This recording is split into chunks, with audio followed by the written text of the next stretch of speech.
신학교 수업 중에 설교 실습이라는 과목이 있습니다. 실제로 학생들과 교수님 앞에 각자가 설교를 하고 그 설교에 대해서 평가를 받는 시간이죠. 쉽게 말하면 설교 훈련 받는 시간입니다.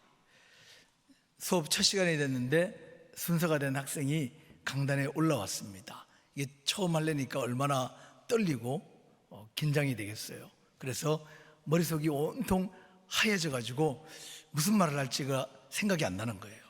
그래서 이 학생이 너무 긴장되니까 얼떨결에 한마디 했습니다.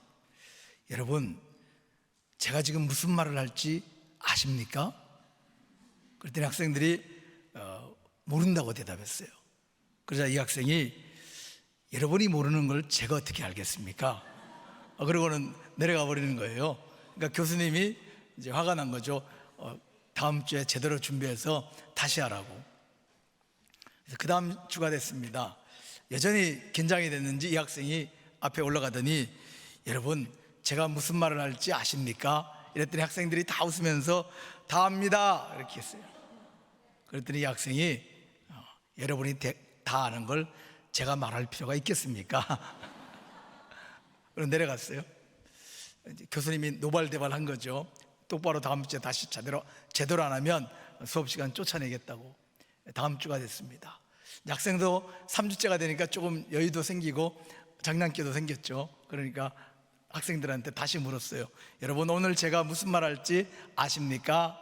그랬더니 학생들이 안다고 말하는 친구도 있고 모른다고 말하는 아이들도 있고 막 이렇게 소리가 웅성웅성하니까 한 바퀴 둘러보더니 하는 소리가 아는 사람이 모르는 사람한테 전해 주십시오.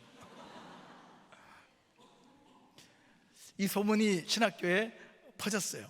온 학생들한테 그냥 웃음거리가 됐습니다. 근데 이 말이 이 신학교의 전도 구호가 됐습니다. 예수님을 아는 사람은 예수님을 모르는 사람에게 전하자. 이게 전도입니다.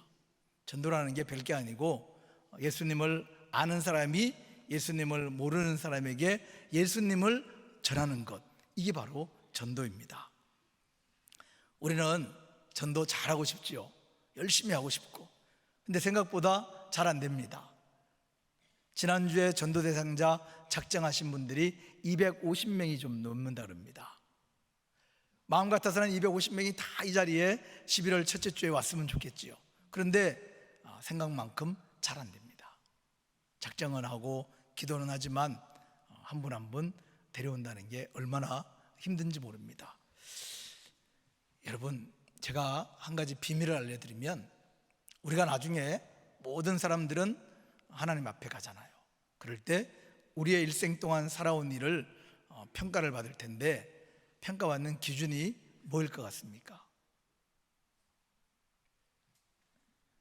우리를 평가하는 가장 중요하고 으뜸되는 기준은 몇 사람에게 예수님을 전했느냐입니다. 시간과 물질을 드리고 헌신하는 것도 중요합니다. 하나님을 예배하고 경배하는 건 더 말할 것도 없죠. 그렇지만 영혼 구원하는 것과 비교하면 아무것도 아닙니다. 그래서 예수님도 마지막 떠날 때 우리에게 예배가 아니라 물질이 아니라 봉사가 아니라 영혼 구원을 명령하신 겁니다.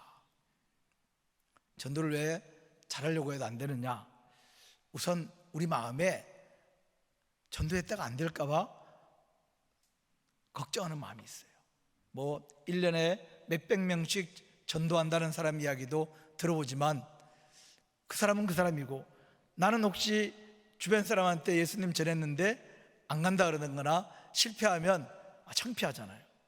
그 사람한테는 하나님이 역사하셔서 1년에 수백 명이 교회 오는데 나는 하나님이 도와주지도 않고 하나님이 나한테는 관심 없나 보다, 이런 생각도 들고 나는 그 사람에 비하면 실력도 없고 능력도 없는 모자라는 성도인가 보다, 그런 마음도 드니까 전도했다가 실패하면 너무 비참할까 봐 아예 하지 말자, 이런 마음이 우리한테 있는 거죠.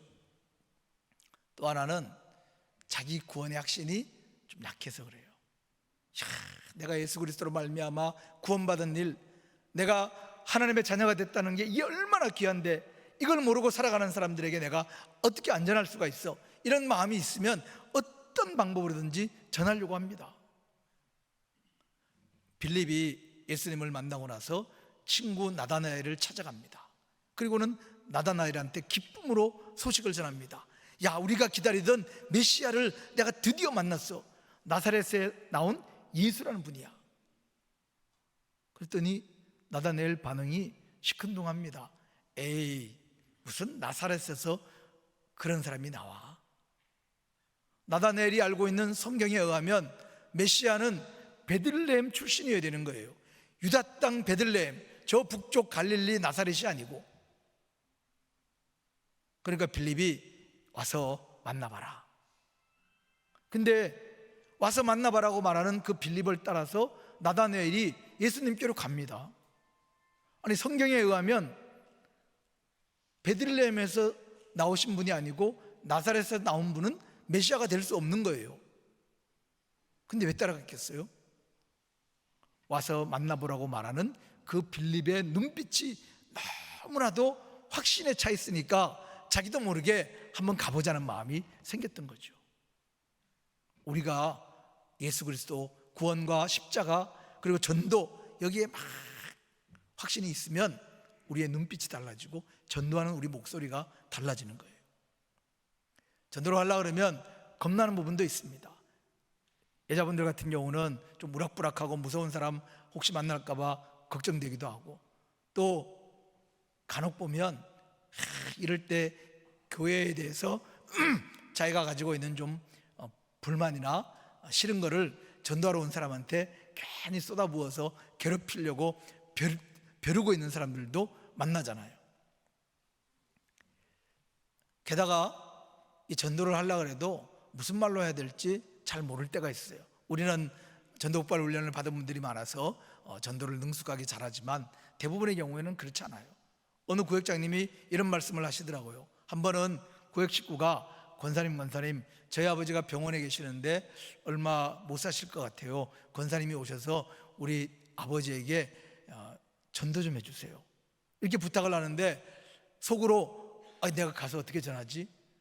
무슨 말로 전도해야 되는 거지? 그런 마음이 들어서 너무 마음이 당황스럽고 걱정됐다, 그렇게 말하는 걸 들은 적이 있습니다. 사람들은 대부분 전도하는 거 한두 번 해보고 안 하면 포기합니다. 영업사원들이 물건을 팔라 그럴 때 대부분은 한 50% 정도는 한 번 전화해보고 안 되면 그만둔답니다. 4분의 1은 두 번까지는 해보고 그만둔대요. 3번까지 전화해보는 영업사원은 한 6, 7명 중에 1명 정도 있답니다. 그러니까 10명 중에 한 9명 정도는 그냥 한두 번, 두세 번 해보고 안 되면 그만두는 거예요. 그런데 나머지 한 사람, 그 사람이 끝까지 전화하고 끝까지 시도해서 물건을 팔아낸다는 거예요. 전도도 비슷합니다. 전도의 사명을 받은 것도 똑같고 전도해야 되겠다고는 마음을 갖고 있는 것도 다 똑같은데 결국 전도하는 사람들은 일부 소수에 지나지 않습니다. 왜? 끝까지 하는 사람, 어떻게든지 내가 전도해야 된다는 마음을 가지고 있는 사람이 해낼 수 있기 때문이에요. 전도는 저절로 되지 않습니다. 내가 전도해야 될 사명자다, 하나님이 나를 사도로 세상으로 보내셨다, 이 확신 가지고 내가 이 사명 이루어야 되겠다 마음에 결단하고 어떻게든지 전도해야 되겠다고 의지를 갖고 할 때 그곳에 영혼구원의 열매가 나타날 줄로 믿습니다. 하나님이 오늘 말씀 있는 대로 연약한 우리를 먼저 부르셨어요. 말도 잘하고 실력도 있고 능력도 있고 재주도 많고 재능도 있는 그런 사람을 먼저 부르셔가지고 온 세상에 복음 전하게 한 게 아니라 나처럼 말도 잘 못하고 능력도 없고 성경도 잘 모르고 무슨 말로 전도해야 될지도 모르고 설득력도 없고 그런 나를 하나님이 먼저 부르셔서 나를 통해서 영혼 구원하게 하셨어요. 할 수 있기 때문이에요. 하려고 하면 반드시 할 수 있습니다. 어떻게 하면 되느냐? 첫째는 우리의 삶을 잘 살펴보고 내 자신만의 간증이 있어야 돼요. 우리가 보통 간증이라 그러면 뭐 거창하고 대단한 거로 생각하는데, 간증이라는 단어가 좀 거창하게 쓰여서 그래요. 우리 성도들이 잘 못하는 부분이 뭐냐 하면, 우리의 신앙생활을 곰곰이 잘 살피는 걸 못해요. 막 문제가 있으면 기도합니다. 그런데 기도하고 나서 그 기도한 것들이 어떻게 응답이 되고 어떻게 풀려가고 하나님이 그 가운데서 어떻게 인도해 가는지 세밀하게 안 살펴요. 하나님이 내가 신앙생활 하는 동안에 나와 내 삶을, 내 가정을 어떻게 바꾸어가고 있는지도 세밀하게 안 살펴요. 우리가 조금만 살펴보면, 하나님이 이렇게 내 기도에 응답하셨구나, 하나님이 나에게 이렇게 역사하셨구나, 하나님이 지금 내 삶을 이렇게 은혜로 하나하나 보이지 않게 만들어 가시는구나 알 수 있어요. 그러면 우리가 어떤 일을 만났을 때도, 지난번에는 하나님이 이렇게 하셨는데 이거 별거 아니야, 이거 나한테 은혜 주시려는 거야, 그런 담대한 마음이 생기는데, 돌아보지 않으니까 자꾸 무슨 일만 생기면 걱정하고 염려하고 또다시 기도하고 반복되는 거예요. 더 중요한 건, 그래서 내가 내 삶을 잘 살펴서 하나님이 세밀하게 어떻게 역사하시는지를 잘 알고 있으면 그것이 내 신앙의 힘이 되고 나 자신에게 간증이 돼요. 그리고 더 나아가서 다른 사람에게 복음을 전하는데 제일 중요해요. 우리 주변 사람을 살피다가, 이 사람이 이런 고민이 있겠구나, 이런 어려움이 있겠구나, 그럴 때 그 사람에게 꼭 필요한 말을 해줄 수 있는 거죠. 나도 옛날에 이런 일이 있었는데 예수님께 기도했더니 나를 이렇게 인도해 주시더라. 그 얘기를 들으면 얼마나 솔깃하게 나도 한번 교회 가볼까 하는 마음이 조금씩 생겨나겠어요. 사도 베드로가 온 사방을 다니면서 복음을 전했습니다. 여러분, 베드로가 복음 전도하는 설교할 때 한 번도 빼지지 않고 했던 간증이 뭔지 압니까? 사도 베드로가 빠지지 않고 늘 했던 간증, 그건 바로 자신이 예수님을 3번 부인한 사건입니다. 많은 사람들은 복음을 듣고도 긴가민가합니다. 의심합니다. 그때 베드로가 말하는 거예요. 나도 예수님을 3년이나 따라다닌 나도 예수님을 부정하고 예수님을 제대로 못 믿었다고. 그래서 그 사람들의 마음을 만져주는 거예요. 성경은 이런 베드로가 설교하면 수많은 사람들이 그 마음을 열고 예수님께로 나왔다고 말하고 있는 이유가 바로 여기에 있는 거예요. 나의 보잘것없어 보이지만 내 신앙을 증거해주고 내 믿음의 증거가 되는 작은 간증들, 이것들이 전도의 가장 강력한 무기인 거예요. 그리고 더 중요한 건 뭐냐? 내 주변 사람들과 좋은 관계를 많이 만들어야 돼요. 성경은 언제 어디서나 모든 통로를 통해서 예수 그리스도를 전하라고 했어요. 신명기 6장 7절에 보면 집에 앉았을 때든지 길을 걸어갈 때든지 누웠을 때든지 일어날 때든지 전하라고 했어요. 예수님은 길을 가면서도 전도했어요. 마지막 명령은 모든 족속들로 제자 삼으라고 우리에게 명하셨어요. 예수님은 사마리아 수가성의 우물가에서 만난 여자에게도 전했습니다. 베드로와 요한은 성전에 기도하러 가다가 성문 앞에서 구걸하는 사람에게 예수 그리스도를 선포했습니다. 빌립은 가사로 가다가 길에서 만난 에디오피아 내시에게 복음을 전합니다. 바울과 실라는 빌립보 감옥에 갇혀 있으면서 그 감옥의 간수에게 예수 그리스도를 전합니다. 안드레는 자기 형제 베드로를 예수님께로 인도했습니다. 여러분들은 누가 이 자리로 데려왔습니까? 여러분들은 누구 때문에 예수 그리스도를 믿었습니까? 교회성경연구소가 조사한 바에 따르면 당신은 누구에 의해서 교회 가게 되었습니까? 이렇게 물었더니 내가 인생에 문제가 있어서 교회를 가게 됐습니다 하는 분들은 2%입니다. 지나가다가 교회가 예뻐서 찾아 들어온 경우는 3%, 목회자를 통해서 교회 다니게 된 경우는 6%, 그나마 좀 낫죠. 주일학교를 통해서 어릴 때 친구 따라 교회 간 경우는 5%, 노방전도를 통해서 교회 온 경우는 1%, 교회 행사에 참여했다가 교회 다니게 된 경우는 3%, 나머지 79%는 친구나 친척의 전도를 받았다, 그렇게 조사됐습니다. 내가 잘 아는 사람, 내가 믿을 수 있는 사람이 이끌어야 교회를 가게 된다는 겁니다. 그러면 어떻게 할 거냐? 무엇보다 내 주변에 믿지 않는 좋은 사람들과 관계를 잘 맺어야 돼요. 그리고 관계를 맺는 것만으로 끝이 아닙니다. 그 사람들이 내 전도 대상자라고 하는 분명한 확신이 있어야 돼요. 그래서 뭘 해야 되느냐, 내 주변에 내가 자주 만나고 가까이 지내는 사람들 명단을 한번 쭉 작성을 해보세요. 그리고 이 사람은 어떤 사람인지, 이 사람은 인생의 어떤 삶을 살아갈지, 그리고 이 사람에게 전도하려면 어떻게 하면 좋겠다든지 그런 걸 한번 잘 적어놔 보세요. 그리고 그 사람을 위해서 그 적어놓은 걸 가지고 기도해 보세요. 그리고 기다리고 있으면 전도할 기회는 반드시 오게 돼 있습니다. 왜냐하면 모든 사람의 인생에는 문제가 생기기 때문이에요. 그 기회를 잡으면 되죠. 내 주변 모든 사람, 이 사람은 바로 하나님이 나한테 주신 전도 대상자다, 이런 믿음이 우리에게 꼭 있어야 됩니다. 더 중요한 건 뭐냐면 우리의 삶에 일어나는 모든 상황들을 전도할 수 있는 기회로 활용하겠다고 하는 마음이 필요해요. 우리가 인생을 살아가면서 온갖 일들을 행합니다. 그럴 때마다 내가 어디에 가든지 어느 곳에 있든지 복음 전하게 되겠다고 하는 마음이 있어야 돼요. 내가 병원에 가서 치료를 받고 있고 입원을 해 있더라도 하나님께서 나를 이 병원에 지금 보내신 이유가 있겠지, 그렇게 기도하고 찾다 보면 전도할 사람 생겨요. 병원에서 내 병만 고치고 오는 게 아니라 한 영혼을 구원하고 올 수 있는 거예요. 어떤 목사님이 굉장히 감동적인 결혼 주례를 하고 얘기를 전해 주셨어요.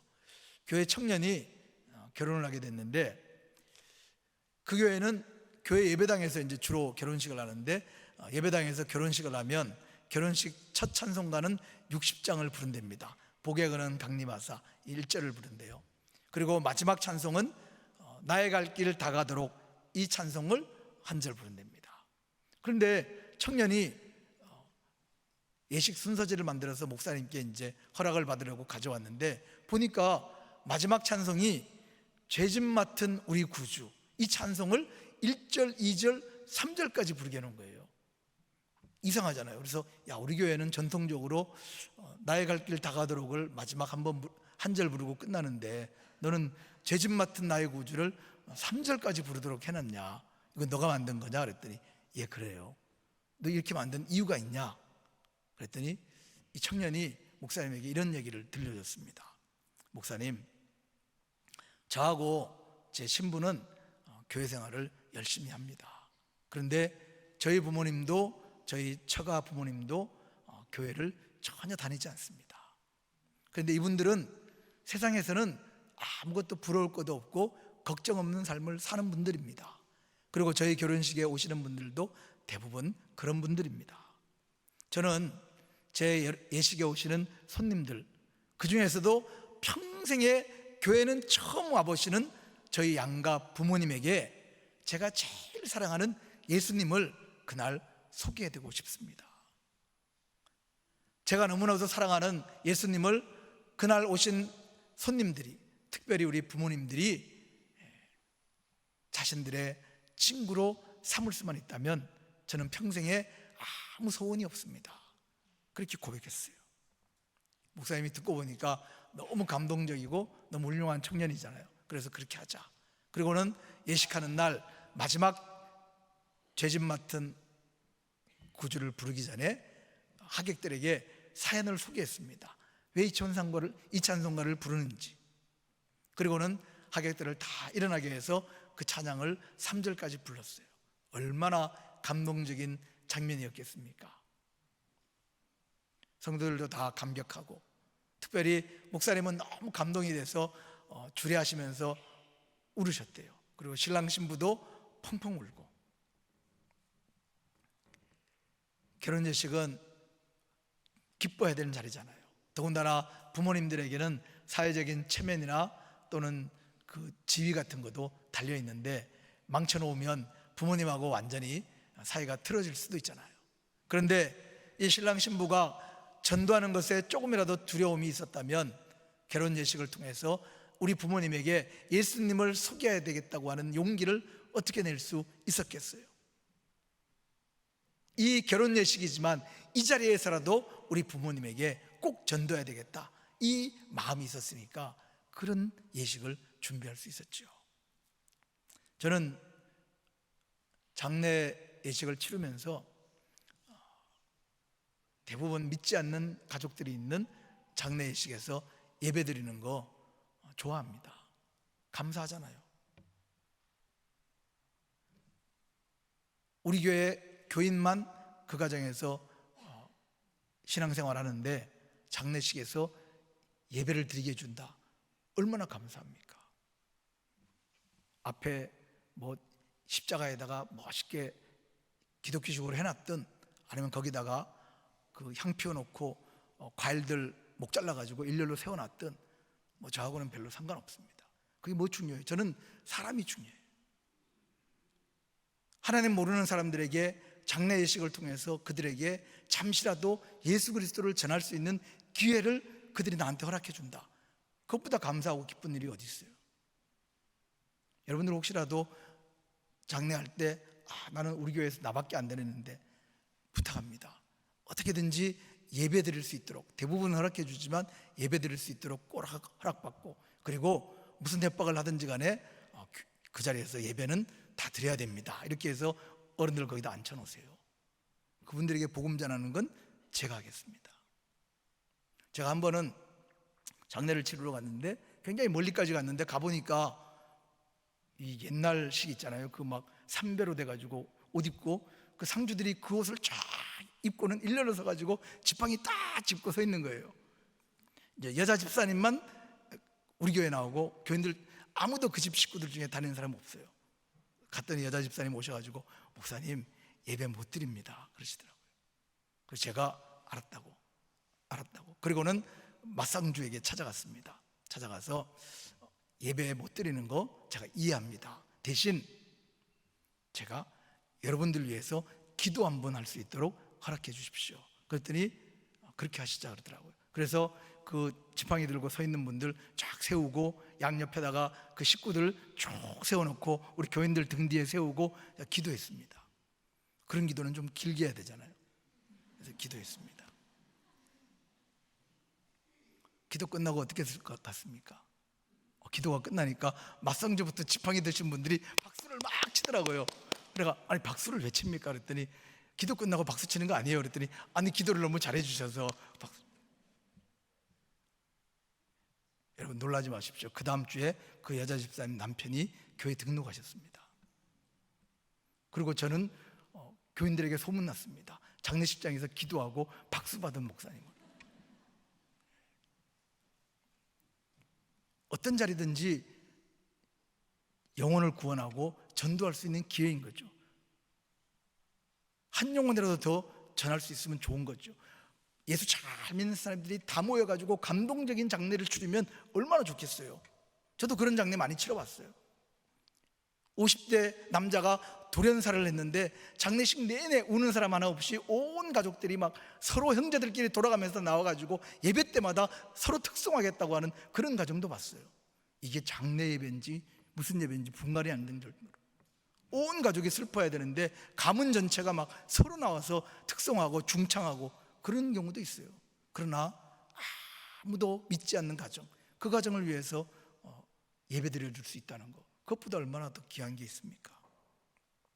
중요한 건 내가 어떤 상황에서든지 예수 그리스도를 전할 수 있는 기회가 있다면 감사한 일이고, 그 기회를 내가 어떻게든지 놓치지 않아야 되겠다, 그 마음이 우리에게 제일 중요한 거죠. 더 중요한 건 뭐냐? 전도는 내가 하는 게 아닙니다. 성령님이 하시는 겁니다. 아무도 스스로 교회 나오는 사람은 없습니다. 아무도 혼자 전도하는 사람도 없습니다. 성령님이 하시는 거예요. 성경을 많이 알고 신학자라고 해서 전도 잘하는 것도 아니고, 교회 오래 다녔다고 경험이나 전도 훈련을 많이 받았다고 세월이 흘러간다고 해서 전도 잘하게 되는 거 결코 아닙니다. 하나님이 하시는 거예요. 세가지 중에서 보면 등록서를 작성할 때 스스로 이렇게 쓰시는 분이 있습니다. 시간이 흘러보세요. 그분들이 스스로 아니었다는 것을 자신들이 고백합니다. 어떤 여자분이 등록하셨는데 스스로 했어요. 나중에 그러시더라고요. 목사님 알고 보니까 우리 동서가 절 위해서 그렇게 기도를 했다 그러더라고요. 그때서야 깨닫는 거예요. 어떤 중년 사업하시는 분이 등록하셨는데 그분 그러시더라고요. 제가 청년 때 교회 다니다가 그만뒀는데 직장 생활하고 사업을 시작하다가 사업하다 보니까 어려워져 가지고 막 고민이 되고 그러다 보니까 어느 날 회사에 있는데 마음속에서 나도 교회 가볼까? 옛날 내가 청년 때 교회 다녔었는데 이렇게 힘들 때 내가 또 교회 가서 한번 기도하고 예배 드려볼까? 그런 마음이 딱 들더라는 거예요. 근데 조금 있다가 비서가 방에 들어오길래 자기도 얼떨결에 비서한테 물었대요. 자네도 교회 다니나? 그랬더니 비서가 얼굴이 환해져 가지고 사장님 교회 다니세요? 저 사장님 교회 가게 해달라고 매일 기도했는데, 그 마음속에 내 마음속에 교회 가고 싶은 마음이 생긴 게 만든 게 내가 아니고 하나님이 하신 일이구나, 그렇게 깨달았다고 했습니다. 성령님은 한 영혼을 구원하기 위해서 여러 상황들을, 그리고 많은 사람들을 중간중간에 도구로 사용하시는 거예요. 그 가운데 나는 잠시 쓰임받는 도구일 뿐이에요. 내가 전도하기로 마음먹고 영혼을 구원하기로 작정하고 어떻게든지 복음을 전하게 되겠다고 결단하고 나가면 성령님이 나를 도구로 사용하셔서 그 영혼을 구원받게 하는 귀한 영광을 누리게 될 줄로 믿습니다. 말씀을 정리합니다. 타이타닉호라고 하는 배가 얼음에 부딪혀가지고 침몰한 얘기는 온 세상 사람들이 다 알죠. 그 배 안에 유명한 설교자인 존 하퍼라고 하는 분이 타고 있었습니다. 배가 충돌하고 사람들이 막 다 바닷물 속으로 떨어졌어요. 이분도 구명조끼도 없이 바닷물 속으로 떨어졌습니다. 파도가 치는데 허우적거리면서 수영을 하면서 버티는데 보니까 바로 앞에 널빤지 위에 이렇게 매달려 있는 청년이 하나 있는 거예요. 이 존 하퍼가 파도 소리가 들려오는데도 불구하고 청년에게 외쳤습니다. 이복의 젊은이, 자네는 구원받았는가? 아닌데요. 그 사이에 파도가 쳐서 다시 존 하퍼는 물속으로 쑥 들어갔습니다. 다시 물 밖으로 나와서 보니까 청년이 저기 있는 거예요. 그래서 파도에 쓸리면서 또 수영을 해가지고 청년 가까이 갔습니다. 청년에게 한 번 더 물었습니다. 자네 하나님하고 화해했는가? 아직 아닌데요. 그러고 나서 큰 파도가 몰려와서 존 하퍼는 물속으로 깊이 잠기고 널빤지를 잡고 있던 그 청년은 몇 시간 뒤에 구조대에 의해서 구조가 되었습니다. 그러고 나서 2주가 흘렀습니다. 2주가 지나서 뉴욕에서 기독 청년 집회가 열렸습니다. 그때 한 청년이 앞에 나와서 이런 간증을 했습니다. 여러분, 저는 존 하퍼에게 마지막으로 전도받은 사람입니다. 그가 죽으면서 마지막으로 외치던 그 말이 저를 구원의 길로 인도했습니다. 성경은 말씀하기를 너는 말씀을 전파하라. 때를 얻든지 못 얻든지 항상 힘쓰라고 했습니다. 사랑하는 성도 여러분, 행복한 전도자로 살면서 주님을 가장 기쁘시게 하는 주의 성도 되시기를 간절히 축원드립니다. 주님께서 우리 모두에게 가장 귀하고 존귀한 삶을 허락해 주시기를 주님의 이름으로 축원드립니다.